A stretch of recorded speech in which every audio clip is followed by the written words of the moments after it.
ಕ್ಯಾಂಡಿಡೇಟ್ಗಳನ್ನ ಯಾವ ರೀತಿ ತಯಾರು ಮಾಡಬೇಕು, ಇದೆಲ್ಲ ಕೂಡ ಅವರು ವರದಿಯನ್ನು ಸಲ್ಲಿಸಬೇಕು ಅಂತೇಳಿ ಅವ್ರಿಗೆ ಜವಾಬ್ದಾರಿಯನ್ನು ಕೂಡ ನಾವು ಹಂಚ್ತಾ ಇದ್ದೇನೆ. ಇದಲ್ಲದೆ ಮಲ್ಲಿಕಾರ್ಜುನ್ ಖರ್ಗೆ ಸಾಹೇಬರು ಮತ್ತು ರಾಹುಲ್ ಗಾಂಧಿ ಅವರು ಮಾರ್ಚ್ 1ನೇ ವಾರದಲ್ಲಿ ಅವರ ಪಾರ್ಲಿಮೆಂಟ್ ಮುಗಿಯುವ ಪ್ರಾರಂಭಕ್ಕೆ ಮುಂಚಿತವಾಗಿ ಒಂದು ದಿನಾಂಕವನ್ನು ಕೊಡಲಿಕ್ಕೆ ಈಗಾಗಲೇ ನಾನು ಮನವಿಯನ್ನು ಮಾಡಿದ್ದೇನೆ. ಕಾಂಗ್ರೆಸ್ ಕಚೇರಿ 100 ಕಚೇರಿ ಕಟ್ಟಬೇಕು ಅಂತೇಳಿ ಈಗಾಗಲೇ ನಾವು ತೀರ್ಮಾನವನ್ನು ಮಾಡಿದ್ದು. ಆದರೆ ಕೆಲವು ದಾಖಲೆಗಳನ್ನು ನಮಗೆ ಸರಿಯಾಗಿ 72 ಕಡೆ ಕಟ್ಟಲಿಕ್ಕೆ ಮುಂದೆ ಬಂದು ನಮಗೆ ಪಟ್ಟಿಯನ್ನು ಕಳಿಸಿದ್ರು. 104 ಕಟ್ಟಲಿಕ್ಕೆ ಮುಂದೆ ಬಂದಿದ್ದಾರೆ. ಆದರೆ ನಾವು ಎಲ್ಲ ಏನು ನಿರ್ದೇಶನ ಕೊಟ್ಟಿದ್ದೇನೆ ಅದಕ್ಕೊಂದು ಸಮಿತಿಗಳನ್ನು ಕೂಡ ರಚನೆ ಮಾಡಿ ಕಳಿಸಿದ್ದೇನೆ. ಒಂದು ಕಡೆ ಕಿಮ್ಮನೆ ರತ್ನಾಕರ್, ಇನ್ನೊಂದು ಕಡೆ ಬಿ.ವಿ. ಶ್ರೀನಿವಾಸ್, ಇನ್ನೊಂದು 4 ಡಿವಿಷನ್ ಮಾಡಿ ಕಳಿಸ್ಕೊಟ್ಟಿದ್ದೇವೆ. ಅವರು ಕೆಲವರೆಲ್ಲ ಹೋಗಿ ಭೇಟಿ ಮಾಡಿ ಕೆಲವು ವರದಿಗಳನ್ನ ಕೊಡ್ತಾ ಇದ್ದಾರೆ.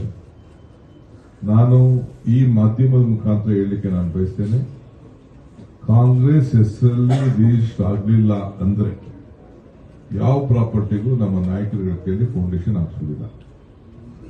Very clear. ಯಾಕೆಂದ್ರೆ ಎಸಿಸಿ ಅಧ್ಯಕ್ಷರು ರಾಹುಲ್ ಗಾಂಧಿ ಅವರು ವರ್ಷದಲ್ಲಿ ನಾಮಿನೇಷನ್ ಇದನ್ನ ಫೌಂಡೇಶನ್ ಹಾಕೋದ್ರಿಂದ ಬೆಂಗಳೂರಲ್ಲಿರುವಂತಹ ಏನು ಹಿಂದೆ ನಮ್ಮ ಕಾಂಗ್ರೆಸ್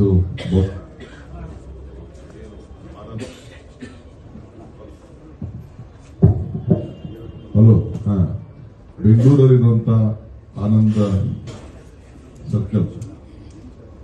ಸರ್ಕಲ್ ಏನಿದೆ ಅಲ್ಲಿ ಏನೋ ಒಂದು ಇದೆ, ಅದನ್ನು ಕೂಡ ಈಗಾಗಲೇ ನಕ್ಷೆ ಎಲ್ಲ ಕೂಡ ಪ್ಲಾನ್ ಆಗಿದೆ. ವರಿಷ್ಠರಿಗೆ ಮತ್ತು ಮುಖ್ಯಮಂತ್ರಿಗಳಿಗೆ ಈಗಾಗಲೇ ನಾನು ತೋರಿಸಿ ಚರ್ಚೆಯನ್ನು ಕೂಡ ನಾನು ಮಾಡಿದ್ದೇನೆ. ಅದಕ್ಕೂ ಸಮಿತಿಯನ್ನು ಮಾಡಿದ್ದೇನೆ. ಆವತ್ತು ಬೆಂಗಳೂರು ನಗರದಲ್ಲಿ ಫೌಂಡೇಶನ್ ಹಾಕಿ ಆವತ್ತೇ ಎಲ್ಲ ಕಡೆನೂ ಫೌಂಡೇಶನ್ ಹಾಕಲಿಕ್ಕೆ ಈಗಾಗಲೇ ಸಿದ್ಧತೆಯನ್ನು ನಾವು ಮಾಡಿಕೊಳ್ತಾ ಇದ್ದೇವೆ. ಅದು ಕೂಡ 10ನೇ ತಾರೀಕು ಒಳಗಡೆ, ಮಾರ್ಚ್ 10ನೇ ತಾರೀಕು ಒಳಗಡೆ ಅವರು ದಿನಾಂಕವನ್ನು ಕೊಡ್ತಾ ಇದ್ದಾರೆ. ಇಲ್ಲಿಗೆ ಗುದ್ದಕ್ಕೆ ಬಂದು ಅವರು ಫೌಂಡೇಶನ್ ಅನ್ನ ಹಾಕಲಿಕ್ಕೆ ಮನವಿ ಮಾಡಿಕೊಂಡಿದ್ದೇನೆ. ಸೊ ಅದಕ್ಕೆಲ್ಲರೂ ಕೂಡ ನಮ್ಮ ಬ್ಲಾಕ್ ಅಧ್ಯಕ್ಷಗಳಿಗೆ, ಶಾಸಕರಿಗೆ, ಮಂತ್ರಿಗಳಿಗೆ ಮತ್ತು ಸಂಬಂಧಪಟ್ಟಂತ ಪದಾಧಿಕಾರಿಗಳಿಗೆ ಈ ವಿಚಾರದಲ್ಲಿ ತಮ್ಮ ದಾಖಲೆಗಳನ್ನ ಸಮೇತ ಸಲ್ಲಿಸಬೇಕು. ಯಾವುದೇ ದಾಖಲೆಗಳನ್ನ, ಬಿಲ್ಡಿಂಗ್ ಅನ್ನ ಯಾರ ವೈಯಕ್ತಿಕವಾದ ಹೆಸರಲ್ಲಿ ಬೇರೆ ಟ್ರಸ್ಟ್ ಅಲ್ಲಿ ಇರೋಂಗಿಲ್ಲ. ಕಾಂಗ್ರೆಸ್ ಪಾರ್ಟಿ ಟ್ರಸ್ಟ್ ನಲ್ಲಿ ಇದ್ರೆ ಮಾತ್ರ ಅವ್ರ ಕೈಯಲ್ಲಿ ಫೌಂಡೇಶನ್ ಹಾಕಿಸುವಂತ ಕಾರ್ಯಕ್ರಮವನ್ನು ಮಾಡ್ತೇವೆ. ಇದು ನನಗೆ ದೆಹಲಿಯಿಂದ ಬಂದಂತ ನಿರ್ದೇಶನ ಅನ್ನೋದನ್ನ ಈ ಸಂದರ್ಭದಲ್ಲಿ ಮಾಧ್ಯಮದ ಮುಖಾಂತರ ಎಲ್ಲ ನಮ್ಮ ನಾಯಕರಿಗೆ ತಿಳಿಸಲಿಕ್ಕೆ ನಾನು ಬಯಸ್ತಾ ಇದ್ದೇನೆ. ಯಾಕಂದ್ರೆ ಟೈಮ್ ಹೋಗ್ತಾ ಇದೆ, ಇನ್ನೊಂದು 20-25 ದಿನ ಇದೆ ಟೈಮು.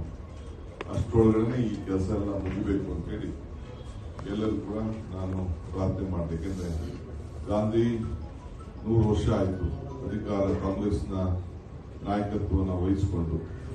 ಅದು ನೆನಪಿನಲ್ಲಿ 100 ಕಚೇರಿ ಮಾಡಬೇಕು ಅನ್ನೋದು ನಮ್ಮ ಗುರಿ. ಅದಕ್ಕೆಲ್ಲರೂ ಕೂಡ ಸಹಕಾರವನ್ನು ಕೊಡಬೇಕು ಅಂತ ಹೇಳಿ ನಾನು ಮಾಡ್ತಾ ಇದ್ದೇನೆ. ಕಾಂಗ್ರೆಸ್ ಪಕ್ಷ ಒಂದು ದೊಡ್ಡ ಸಮುದ್ರ ಇದ್ದಂತೆ. ಎಲ್ಲಾ ನದಿಗಳು ಸಮುದ್ರವನ್ನ ಯಾವ ರೀತಿ ಸೇರ್ತವೆ ಹಂಗೆ ಅನೇಕ ಕೂಡ ನಮ್ಮ ಸಿದ್ಧಾಂತದಲ್ಲಿ ಒಪ್ಪಿಕೊಂಡು ಕಾಂಗ್ರೆಸ್ ಪಕ್ಷಕ್ಕೆ ಬಹಳ ಜನ ಇನ್ನ ಬರೋರಿದ್ದಾರೆ. ಮುಂದೊಂದು ದಿನದಲ್ಲಿ ಅದನ್ನು ನಾನು ತಿಳಿಸ್ತೇನೆ. ಏನಾದ್ರು ಕ್ವಶನ್ಸ್ ಇದ್ರೆ ಕೇಳ್ಬಿಡಿ, ಆಮೇಲೆ ಅವ್ರನ್ನ ಅಡ್ಮಿಷನ್ ಮಾಡ್ಕೊಳ್ತೀನಿ.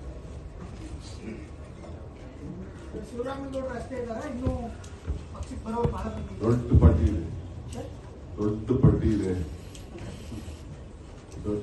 ಇದೆ. ಕೆಲವನ್ನ ನಾವು ಲೋಕಲ್ ಸ್ವಲ್ಪ ಚರ್ಚೆ ಮಾಡಬೇಕು ಅಂತಿದ್ದೀವಿ. ಒಂದು ಕೆಲವು ಪಟ್ಟಿಗಳು ಇರುವಂತ ಹೆಸರುಗಳನ್ನ ನಾನು ಕೆಲವು ಲೋಕಲ್ ಲೀಡರ್ಸ್ ಹತ್ರ ಡಿಸ್ಕಸ್ ಮಾಡಬೇಕು ಅಂತಿದ್ದೀನಿ. ಯಾಕಂದ್ರೆ ಇಲ್ಲಿ ಮಾಡ್ಬಿಟ್ಟು ಕೋರ್ಡಿನೇಷನ್ ಇರ್ಬೇಕಲ್ಲ ಮುಂದಕ್ಕೆ.